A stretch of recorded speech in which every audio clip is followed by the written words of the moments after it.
I think if there was one takeaway for me personally, it's just take 10 seconds before you do anything. When you get an email like that, whatever it is, even if it is legitimate, just take 10 seconds and think, right.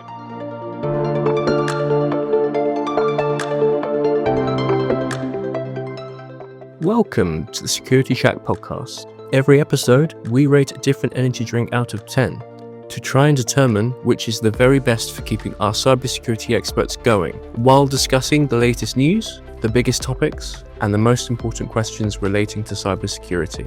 So crack open a can of something cold, caffeinated, and carbonated, and join us for today's topic. But as always, we start with the drink. Okay. Today we have the Monarch Monster Juiced. I don't. What does that flavour even mean? I'm hoping it's not actual butterflies. You can't tell. The amount of chemicals on these things is, yeah. Again, for anyone who hasn't seen these before, I'm not particularly big into energy drinks. I believe you are. I used to occasionally, or like with a Tesco meal deal when I was a bit tired, maybe I'd have one. So I'm not too much of a coffee drinker, so yeah, I'm more of a fruit juice kind of person. So suits me a little better. It's alright. It's not my favourite, but it's okay. It's a standard sort of peach. Yeah, I can tell you. Is it you? Look, it's peach. I think so. Yeah, it tastes peachy. Yeah. I'll say from the colour of, they're quite straightforward with their. Yes. Well, yeah. Nope, I don't mind it.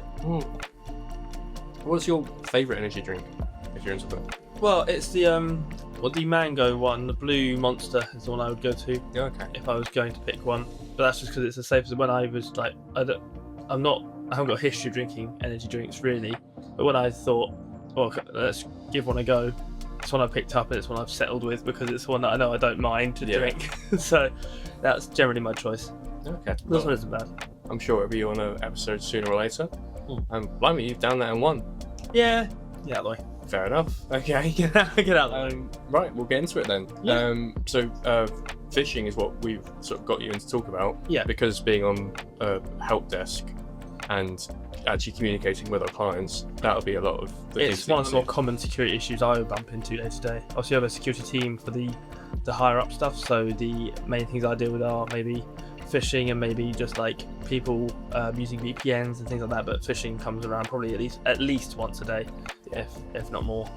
You're sort of that first line of, someone's interacted with something, could be an issue, and then pass it up if necessary. Well, yeah, usually it actually kind of comes from security. Will be like, we've got this, take a look, or it'll be people don't know to email our security line instead of our support line, so that it will come through to us. And obviously if it's a simple one like that, we can just kind of manage it and deal with it. Or if it's we have to just ask the security team whether they've been breached, whether they've actually got into the account, kind of get the info from the client to pass through to security. Well, it's probably worth starting with, in case people aren't aware, though I'm sure at this point it's pretty ubiquitous. Yes. What is phishing? Well, phishing is basically, there's many types of phishing. You can get it through emails, through text messages, but phishing is basically through email, where someone acts as somebody else or sends a suspicious link through what looks like an acceptable means, and kind of tries to get you to input details of your own accounts or of any sort of, it'll be anything. It'll be your email account they'll try and put you in, or give you even bank details they'll ask you for. Usually it can be either through attachments or just a link on the email that takes you to somewhere malicious, and you can end up losing some data or getting caught out by these things, losing accounts, having to go through measures to get those accounts back if you're lucky, or even money can be lost. Yeah, I mean it's the most frequent form of cybercrime. Yes, it's relentless. We have at Landall, and I'm sure a lot of businesses will have this as well, we've got a quarantine system set up. Yeah. So those phishing emails won't reach my inbox usually. Yeah. They'll be caught in these filters. Yeah, I don't think I've actually received one since the quarantine thing has all been there. I don't think I've actually managed to get one through properly. Yeah. So it handles it pretty well, but obviously not everything can be caught for everybody, and different people have different kind of levels that they want to block off. Yeah. So if you have a lower level of set to what it can catch, then you'll get the odd one through, definitely. Yeah. And as you said, there's lots of things you need to look for. I remember, because I created some content on this a while ago for a different company, we sort of went through each step, and it was things like if you hover over a link, that little address that comes up, because the link itself will look completely normal. It might say invoice. Yeah. As often because the idea is that cyber criminals are trying to hurry you into making a rash decision through panic. So you think as a business owner or as someone in a business, oh, I need to make a payment now, or a service isn't going to work if I don't make a payment. And then you panic and you click the link, and that's... that, and even you'll always look at who's sending it, and sometimes it'll look completely like the person unless you hover over their actual thing. It'll pop up with a slightly different email or a completely different email to what you're expecting to see. And even ones that's not even the furthest one you can get. If you get to a more experienced hacker, they make even that look fine, so you have to go even further into like the body of email, see how it's formatted. You can use that, or there's certain tools out there that can analyze your message header. Okay. And if you put your message header in there, it'll take a look at it and try and pick out anything for you that it thinks might be something worth looking at, or you can scan through it yourself and see what it comes up with. I mean, yeah, the actual form and style of the email is a good place to start when trying to spot a phishing attempt. If the grammar is really poor, it could be that it's not someone's first language, or that it was constructed by AI. Obviously, that's getting better. Yes. Is that making life more difficult? Yeah, so I've had a couple where it's taken me a bit and I've had to pass on. Like, normally phishing you can kind of spot straight away. Like with Microsoft ones, they'll try and put the Microsoft logo in it, but they'll change the color order or slight little changes like that just so it's slightly different. And obviously a lot of it is they will, because they can't input words into the body of text, or certain words that a quarantine might catch, they put just images of the text that they want to send you. So it really can throw a lot of people off, that it looks so similar to something you might recognise, but you can always find little details and odd bits that don't quite make sense. Everyone sure I'd always recommend getting in contact with your IT company or whoever manages that for you, and just being doubly sure, or even sending an email to the person that you know if it looks like it's coming from them, and checking with them, calling them, just checking, was this meant for me? Is this something you sent me? Yeah, I remember exactly that when I first started working at Landor, though we were under a different name at that point. Yes. I got an email through from one of the directors, and immediately I thought that looked suspicious. Yeah. But because I didn't know the director that well at that point, I did double check. Yeah. Because it could be that they just had a very strange style of sending things. Yeah. But no, it was a phishing attempt. Never hurts to double check. Yeah, but yeah, it would be far more embarrassing if you didn't check and something bad happened than if you did and they just have to explain that. Yes. Yeah, I know it might seem silly to have to check sometimes, and you might think, well, it looks okay, I can just maybe have a look at it, but it's never worth it. If you don't expect that email, or if you're seeing something slightly wrong with it, it's just better to check. So apart from email quarantine, what else can people do apart from also awareness, sort of learning to spot signs, and the quarantine system? What can people do to prevent being caught out by phishing attempts? Well, it does all kind of sit under, for me, it sits under a quarantine, and having, as you say, it's about having that awareness of it, that it exists, and just making yourself assured that you're happy with the email you've sent. There's things as setting safe senders and setting block senders. So if you notice an email from a user that you don't quite recognize and you don't believe you should be getting their emails, there's ways to block them from sending them again. But unfortunately these days with hackers, they'll just create new accounts and new accounts and new accounts until they get what they want from you. But yeah, so I think it's the main thing you can do is be aware of the signs. For me, that's my main way of noticing it, is being aware of it.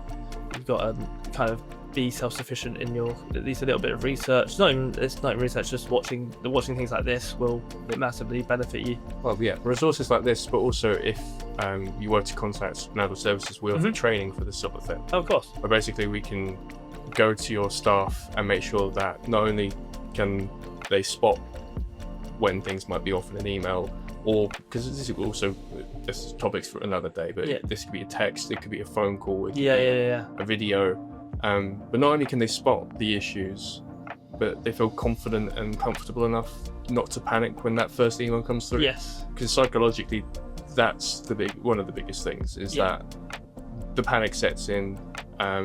People who aren't as knowledgeable tend to, just react too fast. Yeah. I think if there was one takeaway for me personally, as someone who's done a lot of work on phishing stuff, is just take 10 seconds before you do anything. When you get an email like that, whatever it is, even if it is legitimate, just take 10 seconds and think, right, let's go through this, because I think if something's really that urgent, they wouldn't be emailing you. Exactly. Especially when someone's like blurting out, this is urgent or you're losing this, it won't be that urgent. They wouldn't contact you in the way they are if something was really that urgent to you.